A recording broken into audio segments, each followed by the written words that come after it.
വീഡിയോയിൽ പൊതുവേ നമുക്ക് സൂപ്പർവൈസ്ഡ് മെഷീൻ ലേണിംഗ് മോഡൽസിന് പറയാറുള്ള ഒന്ന് രണ്ട് ടേംസാണ് ബയാസ്, വേരിയൻസ് എന്ന് പറയുന്ന കാര്യങ്ങൾ.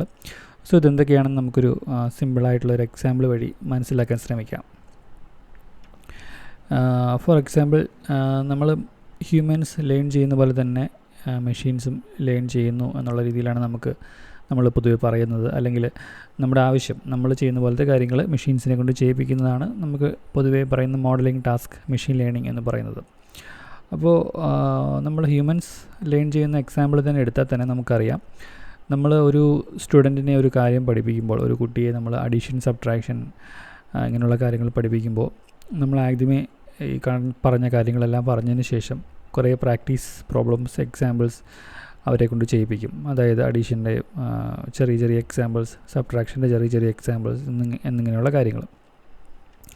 പക്ഷേ ശരിക്കും എന്താണ് അഡീഷൻ അല്ലെങ്കിൽ സബ്ട്രാക്ഷൻ എന്ന് പറയുന്ന കൺസെപ്റ്റ് ഈ പറയുന്ന സ്റ്റുഡൻറ്റ് മനസ്സിലായോ ഇല്ലയോ എന്ന് നമ്മൾ വെരിഫൈ ചെയ്യുന്നത് എപ്പോഴും വീണ്ടും ഒരു എക്സാം നടത്തി അവരുടെ പെർഫോമൻസ് ഇവാലുവേറ്റ് ചെയ്തിട്ടാണ്. എന്ന് പറഞ്ഞ പോലെ തന്നെ മെഷീൻ ലേണിങ്ങിലും നമ്മൾ ഈ രീതിയിലാണ് ചെയ്യുന്നത്. കാരണം എന്തുകൊണ്ടാണെന്ന് വെച്ച് കഴിഞ്ഞാൽ, നമ്മൾ ഈ പറയുന്ന കൺസെപ്റ്റ് പഠിപ്പിക്കാൻ ഉപയോഗിച്ച അതേ എക്സാമ്പിൾസ്, അതേ പ്രോബ്ലം സെറ്റ്സ് നമ്മൾ എക്സാമിനും ഒരു കുട്ടിക്ക് ഇട്ട് കഴിഞ്ഞാൽ നമുക്കൊരിക്കലും ഉറപ്പ് വരുത്താൻ പറ്റില്ല ഈ കുട്ടി പ്രോപ്പറായിട്ട് ഇത് ലേൺ ചെയ്തിട്ടുണ്ടോ ഇല്ലയോ എന്നുള്ളത്. അതായത് സിമ്പിളി ആ കൺസെപ്റ്റ് മനസ്സിലാക്കാതെ സിമ്പിളി അതൊരു മെമ്മറൈസേഷൻ ടെക്നിക്ക് മാത്രം യൂസ് ചെയ്തുകൊണ്ട് സിമ്പിളി കാണാപ്പാഠം പഠിച്ചിട്ടും ഒരു കുട്ടിക്ക് വേണമെങ്കിൽ അതേ സെയിം ക്വസ്റ്റ്യൻസ് വന്നു കഴിഞ്ഞാൽ സെയിം ആൻസർ ചെയ്യാൻ പറ്റും. നേരെ മറിച്ച് എന്താണ് അഡീഷൻ, എന്താണ് സബ്ട്രാക്ഷൻ എന്ന് പറയുന്ന കൺസെപ്റ്റ് മനസ്സിലായിട്ടുണ്ട് എന്നുണ്ടെങ്കിൽ ഈവൻ വേറെ ഇൻപുട്ട് കൊടുത്താലും, വേറെ ഡിഫറെൻ്റ് ആയിട്ടുള്ള ഒരു ക്വസ്റ്റ്യൻ പേപ്പർ അല്ലെങ്കിൽ ഒരു സെറ്റ് ഓഫ് ക്വസ്റ്റ്യൻസ് കൊടുത്താലും, സിമ്പിളായിട്ട് അഡീഷൻ സബ്ട്രാക്ഷൻ തന്നെയാണ്, ബട്ട് ഡിഫറെൻറ്റ് വാല്യൂസ് വരുന്ന എക്സാമ്പിൾസ് കൊടുത്താലും കുട്ടിക്ക് അത് ചെയ്യാൻ പറ്റണം. സോ എപ്പോഴും നമ്മൾ റിയൽ ലൈഫിൽ ചെയ്യുന്നത് ട്രെയിനിങ് സമയത്ത് അല്ലെങ്കിൽ ലേണിംഗ് സമയത്ത്, ടീച്ചിങ് സമയത്ത് കുറേ സെറ്റ് ഓഫ് എക്സാമ്പിൾസും, എക്സാമിന് അല്ലെങ്കിൽ ടെസ്റ്റിന്, ഇവാലുവേഷന് നമ്മൾ വേറൊരു സെറ്റ് ഓഫ് എക്സാമ്പിൾസും ആയിരിക്കും കൊടുക്കുന്നത്. സോ ഇതേ പ്രോബ്ലം തന്നെ അൽഗോരിതത്തിനും ഇതേ ഒരു പ്രശ്നമുണ്ട്. അതായത് ഒരു മെമ്മറൈസേഷൻ ടെക്നിക്ക് പോലെ, ഒരു മെമ്മറി ലുക്കപ്പ് ടേബിൾ പോലെ ഇതിന് വർക്ക് ചെയ്യാനുള്ള അല്ലെങ്കിൽ ആ ഒരു രീതിയിലോട്ട് പോകാനുള്ള ഒരു ടെൻഡൻസി എല്ലാ മോഡൽസിനും ഉണ്ട്. സോ അത് നമ്മൾ വെരിഫൈ ചെയ്യുന്നത് എപ്പോഴും നമ്മുടെ എൻ്റയർ ഡാറ്റ സെറ്റ്, നമ്മുടെ ഡേറ്റയിൽ നിന്നാണല്ലോ ഈ പാറ്റേൺസ് പഠിക്കുന്നത്. സോ എൻ്റയർ ഡേറ്റേനെ നമ്മൾ രണ്ടായിട്ട് സ്പ്ലിറ്റ് ചെയ്യും, അതായത് ട്രെയിനിങ് ആൻഡ് ടെസ്റ്റിംഗ് എന്ന് പറയുന്ന രീതിയിൽ. സോ സിമ്പിളായിട്ട് പറഞ്ഞാൽ ആ രണ്ട് പാർട്ടായിട്ട് തിരിച്ചതിന് ശേഷം മോഡൽ ലേൺ ചെയ്യാൻ അല്ലെങ്കിൽ ട്രെയിനിങ് ചെയ്യാനായിട്ട് നമ്മൾ ട്രെയിനിങ് ഡേറ്റയും, ലേൺ ചെയ്ത മോഡലിൻ്റെ പെർഫോമൻസ് അളക്കാനായിട്ട് അല്ലെങ്കിൽ ഇവാലുവേറ്റ് ചെയ്യാനായിട്ട് ടെസ്റ്റിംഗ് ഡേറ്റയും ആയിരിക്കും യൂസ് ചെയ്യുന്നത്. സോ പൊതുവേ ട്രെയിനിങ് ആൻഡ് ടെസ്റ്റിംഗ് വരുന്നത് നമ്മുടെ ഡേറ്റയുടെ ഒരു 70% ട്രെയിനിങ്ങിനും റിമൈനിങ് 30% ടെസ്റ്റിംഗ് എന്നുള്ള രീതിയിലായിരിക്കും എടുക്കുന്നത്. 70-30 സ്പ്ലിറ്റ് യൂസ് ചെയ്യാറുണ്ട്, അല്ലെങ്കിൽ 75-25 സ്പ്ലിറ്റ് യൂസ് ചെയ്യാറുണ്ട്, 80-20 സ്പ്ലിറ്റ് യൂസ് ചെയ്യാറുണ്ട്. സോ ബട്ട് കോമൺ ആയിട്ട് പറഞ്ഞു കഴിഞ്ഞാൽ ഒരു മെജോറിറ്റി ഓഫ് ദ പോർഷനും നമ്മുടെ ട്രെയിനിങ്ങിനും ഒരു 20% അല്ലെങ്കിൽ 25 or 30% നമ്മൾ ടെസ്റ്റിങ്ങിനും മാറ്റിവെക്കുകയാണ് ചെയ്യുന്നത്. സോ ടെസ്റ്റിങ്ങിന് മാറ്റി വെച്ചിരിക്കുന്ന ഡേറ്റ ഒരിക്കലും നമ്മൾ ട്രെയിനിങ്ങിന് യൂസ് ചെയ്തില്ല. അത് ഫൈനലി ഈ മോഡൽ ബിൽഡ് ചെയ്തതിന് ശേഷം, ക്രിയേറ്റ് ചെയ്തതിന് ശേഷം മോഡൽ ഇവാലുവേറ്റ് ചെയ്യാൻ മാത്രമാണ് നമ്മളിത് യൂസ് ചെയ്യുന്നത്.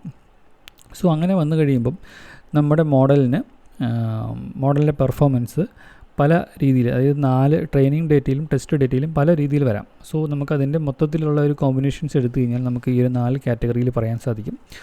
അതായത് ട്രെയിനിങ് ഡേറ്റയിലും പെർഫോമൻസ് മോശമാണ്, ടെസ്റ്റിംഗ് ഡേറ്റയിലും പെർഫോമൻസ് മോശമാണ്. അതുപോലെ ട്രെയിനിങ് ഡേറ്റയിൽ പെർഫോമൻസ് ഹൈ ആണ്, പക്ഷേ ടെസ്റ്റിംഗ് ഡേറ്റയിൽ വന്നപ്പോൾ പെർഫോമൻസ് ലോ ആയി. ദെൻ ട്രെയിനിങ് ഡേറ്റയിലും ഹൈ ആയിരുന്നു, ടെസ്റ്റിംഗ് ഡേറ്റയിലും ഹൈ ആയിരുന്നു. ദെൻ ലാസ്റ്റ് വരുന്ന ഓപ്ഷൻ ട്രെയിനിങ് ഡേറ്റയിൽ ലോ ആണ്, ബട്ട് ടെസ്റ്റിംഗ് ഡേറ്റയിൽ ഹൈ ആണ്. സോ ഈ ലാസ്റ്റ് പറഞ്ഞ കേസ്, അതായത് ട്രെയിനിങ് ഡേറ്റയിൽ പെർഫോമൻസ് മോശമായിരുന്നു, പക്ഷേ ടെസ്റ്റിംഗ് ഡേറ്റയിൽ പെർഫോമൻസ് ഹൈ വന്നു, ഇങ്ങനെയൊരു സിറ്റുവേഷൻ ഒക്കെ അറിയാനുള്ള സാധ്യത വളരെ വളരെ കുറവാണ്. ഒരിക്കലും അതങ്ങനെ സംഭവിക്കില്ല. സോ അത് നമുക്ക് റൂൾ ഔട്ട് ചെയ്യാം. ബാക്കി റിമൈനിങ് ആയിട്ടുള്ള 3 കേസസാണ് നമ്മൾ ഇവിടെ ഡിസ്കസ് ചെയ്യുന്നത്. സോ ട്രെയിനിങ് ഡേറ്റയിലും ടെസ്റ്റിംഗ് ഡേറ്റയിലും ഒരു മോഡലിൻ്റെ പെർഫോമൻസ് മോശമാണ് എന്ന് പറഞ്ഞു കഴിഞ്ഞാൽ നമുക്കതിൽ നിന്ന് മനസ്സിലാക്കേണ്ടത് ഈ പറയുന്ന പാറ്റേൺ അല്ലെങ്കിൽ ഈ ടാസ്ക് ലേൺ ചെയ്യാനായിട്ട് ആ മോഡൽ പ്രോപ്പർ അല്ല അല്ലെങ്കിൽ ഫെയിൽഡായി എന്നുള്ളതാണ്. അത് പല കാരണങ്ങൾ കൊണ്ട് വരാം. ഒന്ന് നമ്മൾ പ്രോപ്പറായിട്ടുള്ള അൽഗോരിതം ആയിരിക്കില്ല യൂസ് ചെയ്തത്, അല്ലെങ്കിൽ നമ്മൾ ഉപയോഗിച്ചിരിക്കുന്ന അൽഗോരിതം ഒരു വീക്ക് ആയിട്ടുള്ള അൽഗോരിതമാണ്. അത്രയും കോംപ്ലക്സ് ആയിട്ടുള്ള ഒരു പാറ്റേൺ ലേൺ ചെയ്യാൻ പറ്റുന്ന കപ്പാസിറ്റി ഉള്ള ഒരു അൽഗോരിതം ആയിരിക്കില്ല. 2 എന്ന് പറഞ്ഞു കഴിഞ്ഞാൽ നമുക്ക് ആവശ്യത്തിനുള്ള ഡേറ്റ ഉണ്ടാവില്ല. സോ ഇങ്ങനെയുള്ള പല സിനാരിയോസ് വരാം. അല്ലെങ്കിൽ വേറെ എന്തെങ്കിലും നമ്മൾ ചൂസ് ചെയ്ത ഹൈപ്പർ പാരാമീറ്റേഴ്സോ അല്ലെങ്കിൽ എന്തെങ്കിലും ഇൻറ്റേർണൽ സെറ്റിങ്സോ അങ്ങനെ എന്തെങ്കിലും ഒരു ഇഷ്യൂ കൊണ്ട് ഈ പറയുന്ന ഫസ്റ്റ് സിനാരിയോ വരാം. സോ അങ്ങനെയുള്ള കേസുകളെ നമ്മൾ ബയാസ്ഡ് മോഡൽ അല്ലെങ്കിൽ വീക്ക് മോഡൽ എന്നുള്ള രീതിയിലാണ് നമ്മളതിന് പറയുന്നത്. സോ അവിടെയാണ് ബയാസ് എന്ന് പറയുന്ന ടേം വരുന്നത്. സോ നെക്സ്റ്റ് കേസ് എന്ന് പറഞ്ഞു കഴിഞ്ഞാൽ ട്രെയിനിങ് ഡേറ്റയിൽ ഹൈ പെർഫോമൻസും ബട്ട് ടെസ്റ്റിംഗ് ഡേറ്റയിൽ വന്നപ്പം വളരെ ലോ പെർഫോമൻസും വരുന്നത്. ഇങ്ങനെയുള്ള കേസുകൾക്ക് നമ്മൾ പറയുന്ന പേരാണ് ഓവർ ഫിറ്റ് മോഡൽ എന്ന് പറയുന്ന മോഡൽ, അല്ലെങ്കിൽ ഹൈ വേരിയൻസ് മോഡൽ എന്നും പേരും പറയാറുണ്ട്. വേരിയൻസ് എന്ന ടേമും അതോടുകൂടി യൂസ് ചെയ്യാറുണ്ട്. സോ ഇതിൻ്റെ സിനാരിയോ എന്തുകൊണ്ടാണ് ഇങ്ങനെ സംഭവിക്കുന്നത് എന്ന് ചോദിച്ചു കഴിഞ്ഞാൽ, നമ്മുടെ മോഡൽ ട്രെയിനിങ് ഡേറ്റയിൽ വളരെ നന്നായിട്ട് പെർഫോം ചെയ്തു, പക്ഷേ ഫ്യൂച്ചർ പുതിയ ന്യൂ ഡേറ്റയിൽ വന്നു കഴിഞ്ഞപ്പോൾ അതിൻ്റെ പെർഫോമൻസ് ഡിറ്റീരിയേറ്റ് ആവുകയാണ് ചെയ്യുന്നത്, അതായത് മോശമാവുകയാണ് ചെയ്യുന്നത്. സോ അങ്ങനെയുള്ള കേസുകളെ നമ്മൾ ഓവർ ഫിറ്റ് മോഡൽ എന്ന് പറയും, അല്ലെങ്കിൽ ഹൈ വേരിയൻസ് ആണ് മോഡലിനുള്ളത് എന്നും പറയാറുണ്ട്. ഇനി നമ്മുടെ ഏറ്റവും ഡിസൈറബിൾ സിനാരിയോ എന്ന് പറഞ്ഞു കഴിഞ്ഞാൽ, ട്രെയിനിങ് ഡേറ്റയിലും ഹൈ പെർഫോമൻസ്, അതുപോലെ ടെസ്റ്റിംഗ് ഡേറ്റയിലും ഹൈ പെർഫോമൻസ് വരുന്ന നല്ല പെർഫോമൻസ് വരുന്ന മോഡൽസാണ് നമ്മുടെ ഡിസൈറബിൾ സിനാരിയോ എന്ന് പറയുന്നത്. അവിടെ നമുക്ക് അതൊരു ബയാസ്ഡ് മോഡലാണെന്നോ അല്ലെങ്കിൽ ഒരു ഹൈ വേരിയൻസ് മോഡലാണെന്നോ പറയാൻ പറ്റില്ല. അതൊരു പ്രോപ്പറായിട്ടുള്ള ഒരു കറക്റ്റായിട്ടുള്ളൊരു മോഡലാണ്.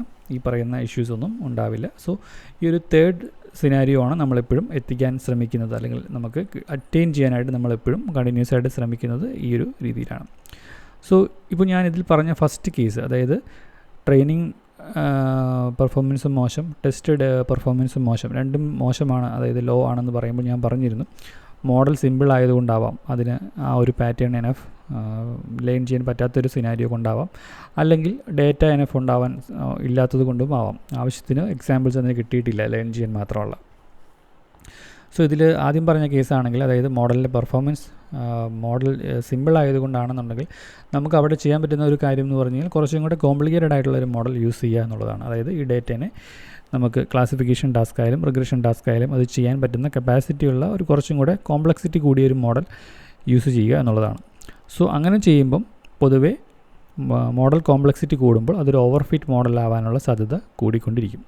സോ ഈ ബയാസും വേരിയൻസും എന്ന് പറയുന്നത് ഒരു ട്രേഡ് ഓഫ് പോലെയാണ്. അതായത് മോഡലിൻ്റെ കോംപ്ലക്സിറ്റി കൂടുന്നതനുസരിച്ച് മോഡൽ ലെസ് ബയാസ്ഡ് ആയിക്കൊണ്ടിരിക്കും, പക്ഷേ ഓവർ ഫിറ്റ് ആവാനുള്ള സാധ്യത കൂടിക്കൊണ്ടിരിക്കും. സോ അതൊരു ബയാസ് വേരിയൻസ് കർവ് വെച്ച് എക്സ്പ്ലെയിൻ ചെയ്യാറുണ്ട്. സോ നമുക്ക് ബയാസും അല്ല എന്നാൽ ഹൈ വേരിയൻസും അല്ലാത്ത ഒരു സ്വീറ്റ് സ്പോട്ട്, ആ ഒരു മോഡലിൻ്റെ കോംപ്ലക്സിറ്റി നമ്മൾ വളരെ ചെറിയ കോംപ്ലക്സിറ്റിയിൽ നിന്ന് ഗ്രാജുവലി അഡ്ജസ്റ്റ് ചെയ്ത് കൂടുതൽ കോംപ്ലക്സ് ആയിട്ടുള്ള മോഡൽസ് ട്രൈ ചെയ്ത് പോകും. പക്ഷേ ഈ പറയുന്ന ബയാസും വേരിയൻസും ട്രേഡ് ഓഫ് ചെയ്തുകൊണ്ട് ഒരു സ്വീറ്റ് സ്പോട്ടിലായിരിക്കും നമ്മളതിൻ്റെ ഐഡിയലായിട്ടുള്ള ഒരു മോഡൽ ചൂസ് ചെയ്യുന്നത്. സോ അതെപ്പോഴും നമ്മൾ ഈ ഒരു ട്രെയിൻ ആൻഡ് ടെസ്റ്റിലുള്ള നമ്മുടെ പെർഫോമൻസ് നോക്കിയിട്ടായിരിക്കും നമ്മളത് ചെയ്യുന്നത്. സോ ബോത്ത് ട്രെയിനിങ് പെർഫോമൻസും ടെസ്റ്റ് പെർഫോമൻസും ഹൈ ആവുന്ന സിനാരിയോയിലായിരിക്കും നമ്മുടെ ആ ഒരു സ്വീറ്റ് സ്പോട്ട് അല്ലെങ്കിൽ മോഡലിൻ്റെ കോംപ്ലക്സിറ്റി ഏറ്റവും ഐഡിയൽ ആയിട്ടുള്ള കോംപ്ലക്സിറ്റിയിൽ നിൽക്കുക എന്ന് പറയുന്നത്. സോ ഇത്രയും കാര്യങ്ങൾ നമുക്ക് അറിഞ്ഞിരിക്കണം. സോ ഈ രണ്ട് രീതിയിലും ഈ രണ്ട് പെർഫോമൻസ് വാല്യൂസും രണ്ട് ട്രെയിനിങ് ഡേറ്റയിലും ടെസ്റ്റിംഗ് ഡേറ്റയിലുമുള്ള മോഡലിൻ്റെ പെർഫോമൻസ് നോക്കിയിട്ടായിരിക്കും ഇത് എത്രത്തോളം പ്രോപ്പറായിട്ടുള്ളൊരു മോഡലാണ്, മോഡൽ നന്നായിട്ട് പെർഫോം ചെയ്യുന്നുണ്ടോ, ബയാസ്ഡ് മോഡലാണോ, ഓവർ ഫിറ്റ് മോഡലാണോ, വേരിയൻസ് കൂടുതലുള്ള മോഡലാണോ എന്നുള്ള കാര്യങ്ങൾ നമ്മൾ ജഡ്ജ് ചെയ്യുന്നത്. ഓക്കെ, സോ നമുക്ക് വേണ്ടത് ഈ തേർഡ് സിനാരിയോ ആണ് നമ്മുടെ പ്രോപ്പറായിട്ടുള്ള ഒരു ഡിസൈറബിൾ കണ്ടീഷൻ എന്ന് പറയുന്നത്.